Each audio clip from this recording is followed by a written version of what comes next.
나는 자연인이다 라는 프로가 있죠. 십수년째 산에 들어와서 자연을 벗삼아 살고 있는 그런 사람들의 얘기입니다.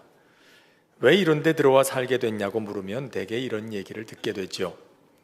사람들에게 실망해서, 배신당해서, 그런데 땅은 배신하지 않더라. 마음 편하고 좋다. 내려가고 싶지 않다. 이런 말들을 듣게 될 때가 있습니다.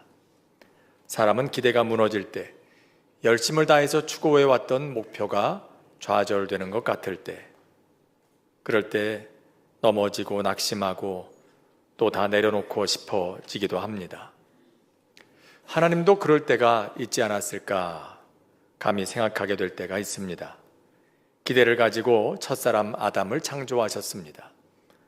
그런데 그가 하나님을 배신합니다. 그 후로 하나님의 형상이 아닌 죄에 물든 사람의 형상이 유전되면서 빠른 속도로 세상은 죄에 물들어갑니다. 그렇게 돌이킬 수 없이 망가진 세상은 하나님께서는 결국 물로 심판하셔야 했습니다. 하나님이 친히 만드신 세상, 보시기에 좋았다 하셨던 그 세상을 하나님의 손으로 멸하실 수밖에 없었던 그 마음 어떠셨을까요? 다시는 내가 사람 만들고 그들과 동력하고 그런 일은 하지 않으리라 하실 수도 있었습니다. 그런데 하나님은 다시 긍휼을 베푸십니다. 다시 한번 사람을 믿어주십니다. 그리고 노아를 통해서 새로운 역사를 시작하시죠. 한번 무너졌던 기대를 노아를 통해서 회복하시는 겁니다. 그런데 이런 하나님의 기대는 또다시 무너집니다. 홍수가 끝나고 노아와 가족들은 새로운 삶을 시작합니다. 그들을 통해서 하나님의 새로운 역사도 시작되었습니다. 다시는 물로 세상을 심판하는 일도 없을 거라고 약속도 하셨습니다. 그럴 일이 없기를 바라시는 하나님의 소원이기도 했습니다. 그런데 노아의 자손들은 어떻습니까? 또다시 죄에 물들기 시작합니다. 그리고 오늘의 이야기가 시작되기 직전 바벨탑 사건이 나오고 있는 거죠. 노아를 통해서 하나님의 형상이 다시 이어지기를 기대하셨던 하나님의 기대 또다시 무너집니다. 노아는 당대의 의인이요 완전한 자라고 했습니다. 하나님과 동행하고자 했던 믿음의 사람, 그런 노아가 의도적으로 자손들에게 죄를 유전시켰을 리는 없지 않겠습니까? 하지만 의도치 않게 노아에게도 있었던 아담으로부터 물려받은 죄성, 이게 자손들에게 전해졌던 겁니다. 그리고 노아의 의로움보다 그의 연약함, 그 안에 있던 죄성이 더 크게 영향을 발휘하기 시작했습니다. 그리고 여러 세대가 흐른 후에 사람들은 기어이 하나님께 도전하는 행동을 하게 되죠. 여러분, 그렇습니다. 사람은 이렇게 연약합니다. 우리도 다 그렇다는 걸 잊어서는 안 됩니다. 우리도 다 잘하고자 합니다. 의로운 삶을 살고자 합니다. 마음엔 다 그런 소원을 가지고 삽니다. 하지만 의도치 않게 우리를 통해서 죄성이 드러나고 또 전해질 수 있음을 기억해야 합니다. 우리는 자주 누군가의 눈에 티를 지적하지만 그런 내 눈 안에 들보가 있음도 잊어서는 안 되고요. 누군가로부터 죄를 보게 될 때 우리는 우리 안에도 여전히 들어있는 그 죄성을 들여다볼 줄 알아야 하는 겁니다. 내가 일부러 누군가를 감염시키려고 한 건 아니지만 어떻습니까? 내가 감기 들면 나 때문에 내 옆에 있는 사람들도 감기 들게 되잖아요. 다 그렇게 전염되는 거예요. 나의 의도와 상관없이 내가 일부러 내 안의 죄성을 누군가에게 전해주려는 건 아닌데, 그런데도 내 의지와는 상관없이 내 안에 있는 죄성이 드러나게 될 때가 있어요. 튀어나오게 되고 또 누군가에게 영향을 끼치게 될 때가 있는 거죠. 노아의 자손들에게서 나타난 것도 그랬습니다. 죄성이 드러나고 전해지는 건 불가항력적인 일이었습니다. 일부러 그런 건 아니라 할지라도 죄에 물든 본성이 전해지면서 사람들은 하나님을 향해서 대적하는 행동을 구체적으로 드러내기 시작합니다. 당시로는 상상할 수 없는 엄청난 건축물을 만들기 시작하죠. 그리고 말합니다. 그 탑 꼭대기를 하늘에 닿게 하여 우리 이름을 내고 온 지면에 흩어짐을 면하자. 자신의 이름을 내자 합니다. 탑꼭대기를 하늘에 닿게 하는 것이 하나님의 영광이 아니라 자신들의 영광을 드러내려는 것이었다. 하나님을 이겨보겠다는 겁니다. 또 흩어짐을 면하자 합니다. 하나님은 생육하고 번성하여 땅에 충만하라 하셨습니다. 온 땅에 흩어져서 하나님이 창조하신 이 세계를 복되게 하기를 원하셨습니다. 그런데 저들은 땅을 복되게 하기 위해 세상으로 나가는 것이 아니라 오히려 똘똘 뭉쳐서 세상을 이용해서 복을 누리겠다고만 합니다. 자기들의 복을 세상과 나누지 않겠다고 합니다. 나아가서 힘을 합쳐서 하나님의 권위에 도전하고자 했습니다. 하나님의 뜻에 정면으로 반기를 들고 있는 겁니다. 19세기 과학기술이 눈부시게 발전하던 시기에 많은 사상가들 또 학자들은 이런 말을 했다지요. 하나님, 이제 저희에게는 하나님이 필요치 않습니다. 우리도 이제 이만큼 컸으니 독립하겠습니다. 간섭하지 마세요. 우리 뜻대로 하겠습니다. 그겁니다. 바벨탑이 세워지던 때도 그랬던 거지요. 그런데 이럴 때 하나님께서는 이전에 그러셨던 것처럼 또다시 한 사람을 역사에 등장시키십니다. 그리고 노아를 통해서 그러셨던 것처럼 이 사람을 통해서 다시 새로운 역사를 시작하십니다. 하나님은 이번에도 포기하지 않으셨습니다. 성경은 그렇게 하나님께서 부르신 사람, 하나님께서 하나님의 역사에 등장시키신 바로 그 사람이 아브라함이었다고 기록합니다. 그런 어떤 사람이었을까요? 오늘 성경은 그가 여호와의 말씀을 따라갔던 사람이었다고 가르쳐 줍니다. 4절입니다. 이에 아브라함이 여호와의 말씀을 따라갔고. 노아 시대 사람들은 어떻게 살았을까요? 그들은 사람의 딸들의 아름다움을 보고 자기들이 좋아하는 대로 모든 여자를 아내로 삼았다고 기록하고 있습니다. 이 말은 그저 그 시대의 남자들이 아내를 얻는 방법을 묘사한 게 아닙니다.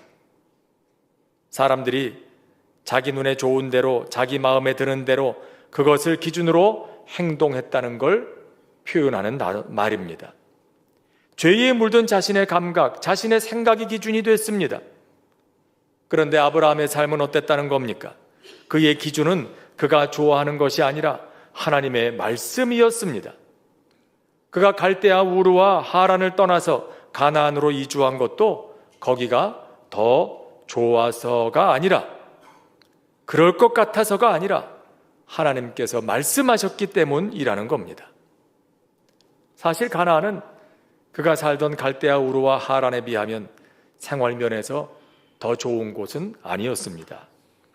우르 지역은 당시 메소포타미아 문명이 자리 잡고 있던 매우 발달하고 번성한 그런 곳이었습니다. 그 당시 세계 문명의 중심지였죠. 또 그곳은 아브라함의 고향이기도 했습니다. 그래서 모두에게 환영받았고 또 오랜 세월 살아왔기 때문에 익숙하고 편한 곳입니다. 당시 사람들에게는 아브라함이 그런 곳에서 나고 자랐다는 것만으로도 그런 참 복이 많은 사람이다, 그렇게 여겨졌을 겁니다. 요즘 사는 게 힘들어서 우리나라에 와서 일하고 싶어하는 외국분들이 참 많죠. 선교지에 나가보면 한국말 열심히 배우는 분들을 만납니다. 왜 그렇게 한국말 배우느냐 그렇게 물어보면 언젠가 꼭 한국에 나가서 살아보고 싶어서 그런다고 그런 얘기를 합니다. 우리나라가 가난했을 때는 우리도 다른 나라 가서 그렇게 일해서 돈 벌어오던 때가 있지 않았습니까? 그런데 어느새 이제는 입장이 바뀌었어요. 그런 분들이 볼 때 이런 나라에서 나고 자란 사람들 얼마나 복이 많길래 저 사람들은 이 나라에서 태어났을까, 그렇게 생각하는 그런 시각도 있지 않겠습니까? 그때 아브라함을 보는 시각도 그랬을 겁니다. 반면 가나안은 어떻습니까? 그곳에는 함의 자손인 가나안 사람들이 우상을 만들어 섬기며 살고 있는 곳입니다. 이들은 매우 폭력적이고 아주 배타적인 사람들이었습니다. 그 지역이 농업이 발달하고 풍요로운 점이 있기는 했지만 타지에서 온 아브라함에게는 참 위험하고 불편한 곳이었음에 틀림이 없습니다. 아브라함은 철저한 이방인으로 환영받지 못한 채 여기저기를 떠돌 수밖에 없었거든요. 그런데 하나님께서 이 땅을 떠나서 내가 가라 하는 그 땅으로 가라 하시는 겁니다. 누군가 우리를 보고 지금 살고 있는 곳보다 더 불편한 곳으로 이사 가라고 한다면 지금까지 멀쩡하게 잘 살고 있는데 선뜻 그럴 수 있겠습니까? 결코 쉬운 일은 아니죠. 그런데 아브라함은 그랬다는 거예요. 네, 알겠습니다. 그렇게 하겠습니다. 앞뒤를 잘 따져보니까 가나안에 가서 사는 게 더 좋을 거라는 결론을 얻었기 때문이 아니었습니다. 하나님께서 그에게 그렇게 말씀하셨기 때문이었습니다. 여러분, 그렇습니다. 아브라함은 자신의 계산이 아니라 하나님의 말씀을 따라서 움직이는 사람이었습니다. 제프리 슈투어트 케네디라는 분이 있습니다. 이분은 19세기 말 20세기 초에 영국 성공회 사제이자 또 시인으로도 활동했던 그런 분입니다. 이분은 1차 세계대전 당시에 군목으로 복무하면서 전장에서의 경험을 토대로 글을 씁니다. 그리고 그 후에 정의와 평화를 주제로 한 강연도 하고 저술 활동도 활발하게 했습니다. 그분이 하는 말이 이렇습니다. 믿음이란 증거가 없음에도 불구하고 믿는 것이라기보다 어떤 결과가 따른다 해도 순종하는 것이다. 믿음이란 어떤 결과가 따른다고 해도 순종하는 것이다. 여러분, 깊이 생각해 볼 말이라고 생각이 됩니다. 믿음이란 단지 그렇다고 마음으로 받아들이는 것만이 아니라 행동의 결과가 어떠하든지 순종하며 또 순종해서 행동으로 옮기는 것이다. 그런 말입니다. 아브라함이 그랬습니다. 그가 고향을 떠나 가나안으로 발걸음을 옮긴 것은 가나안에 가서 살면 여러 가지 면에서 더 좋을 거라는 계산의 결과가 아니었습니다. 하나님께서 가라 하시니 그 땅이 어떠하든지 그 결과가 어떠하든지 순종하겠다는 것이었습니다. 다니엘의 친구들도 그랬죠.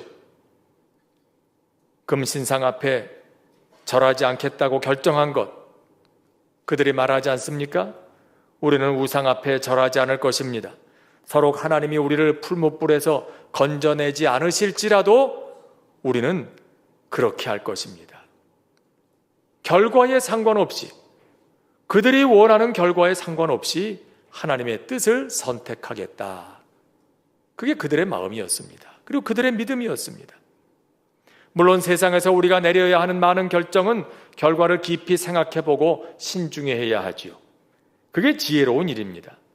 집을 짓는데 집을 완공하기까지 비용도 따져보지 않고 덜컥 공사부터 시작하는 사람이 어디 있겠습니까?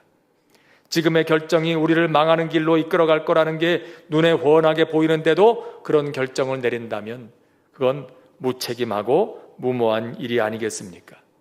세상에서는 우리 행동에, 우리의 결정의 결과에 대해서 깊이 생각하고 선택하는 것이 지혜로운 일입니다. 하지만 하나님의 말씀은 그런 계산의 대상이 아닙니다. 하나님의 말씀은 이것이 맞나 틀리나 그럴까 아닐까 검토할 대상이 아니라 순종의 이유가 될 뿐입니다. 그런데 가만히 생각해 보면 우리는 그렇지 못할 때가 많은 것 같습니다. 우리는 하나님의 말씀에 따라서 결정을 내릴 때조차도 계산을 할 때가 있죠. 그렇게 순종하면 좋은 일이 있게 될 거라고, 나도 모르는 사이에 순종하겠다 하면서도 내 머릿속에서는 어느새 계산기가 돌아가고 있는 거예요. 아, 내가 이렇게 순종하면 이런 좋은 일이 있겠지, 하나님이 나에게 이런 복을 주시겠지, 이런 계산이 벌써 딱 돌아가고 있는 겁니다. 그러나 어떻습니까? 그 좋은 일이란 것이 어리석은 우리의 생각에 좋다고 생각했던 그것이 아닐 때가 있습니다. 그때는 원망이 시작되죠.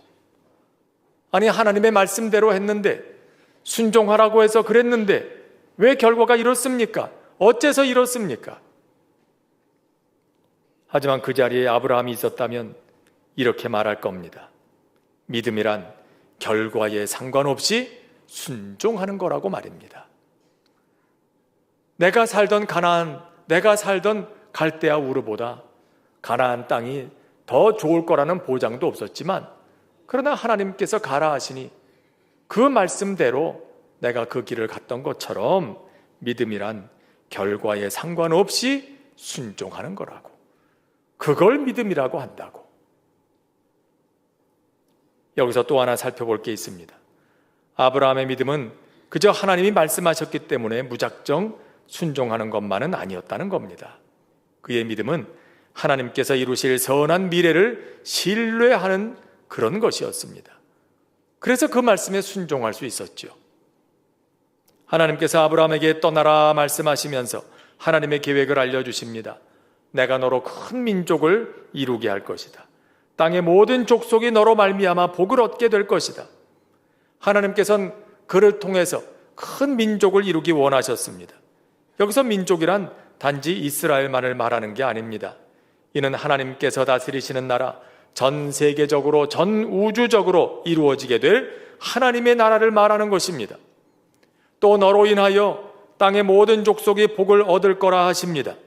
아브라함의 자손을 통해서 온 인류를 구원하시겠다는 겁니다. 예수님은 아브라함의 자손을 통해서 이 땅에 오시게 되지요.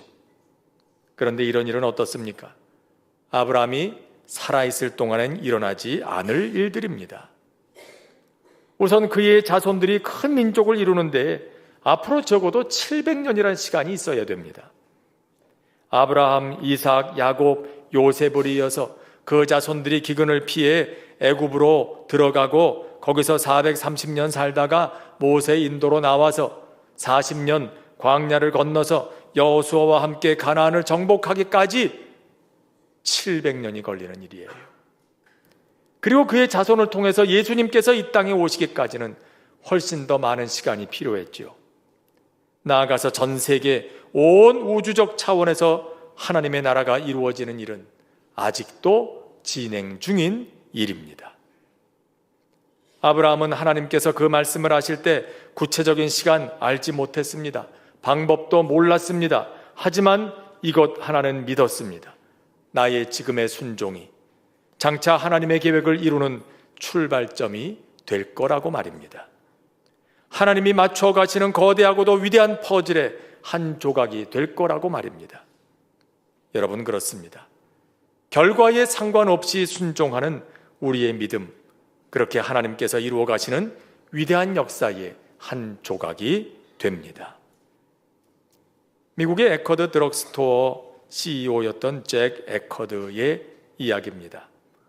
어느 날 그가 주일 예배를 드리고 와서 자신의 매장을 돌아보는 동안에 큰 도전을 받았습니다.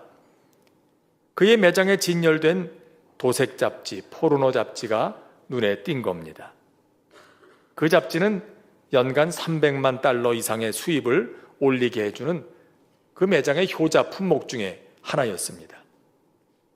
하지만 그가 그 잡지를 보는 순간 이건 하나님께서 기뻐하시는 일이 아니라는 것을 알게 되었습니다. 그래서 결정을 내립니다.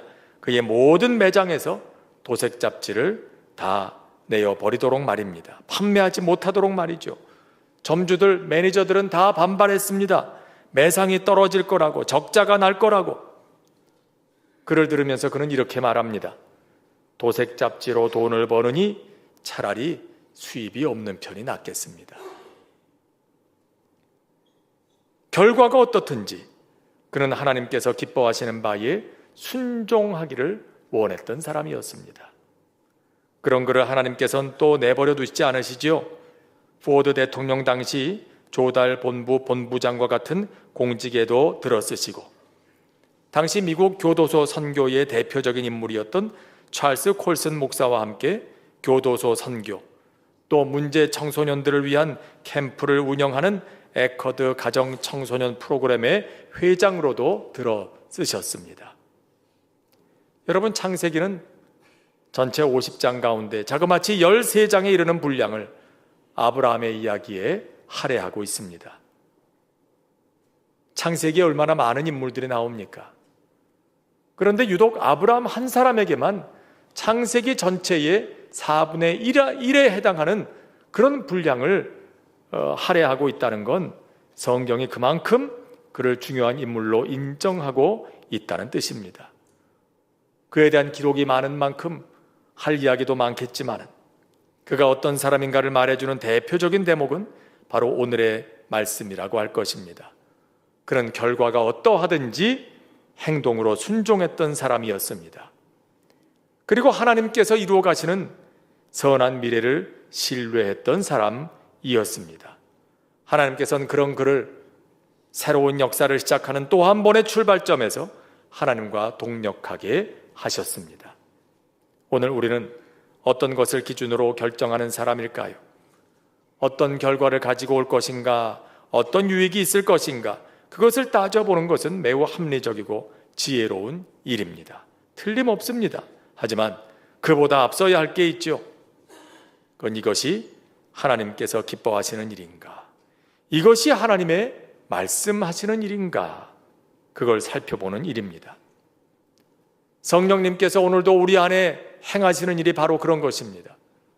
우리를 감동하시고 우리를 깨우치셔서 하나님께서 기뻐하시는 그 길이 어디에 있는지, 하나님의 말씀이 어디에 있는지 그걸 알게 하시고 깨닫게 하시고 듣게 하시고 그 길로 행하게 하시는 그 일이 오늘 성령님께서 우리 안에 이루어 가시는 그 사역인 겁니다. 아브라함과 같이 우리의 계산보다 하나님이 이루실 선한 미래를 신뢰하며 오직 하나님의 말씀을 따라가는 사람, 하나님께서는 오늘도 그런 사람들과 동력하시며 죄로 물든 이 세상 속에서도 또다시 하나님의 새로운 역사를 이루어 가십니다. 2025년 새해 첫 달을 지나면서 올 한 해 그리고 남은 일평생에 우리는 어떤 믿음으로 살아갈 것인지를 다시 한번 깊이 생각하면서 아브라함의 믿음을 가지고 날마다 새롭게 시작하시는 하나님의 역사에 함께 동참하는 그런 사람들이 다 될 수 있기를 주님의 이름으로 축복합니다.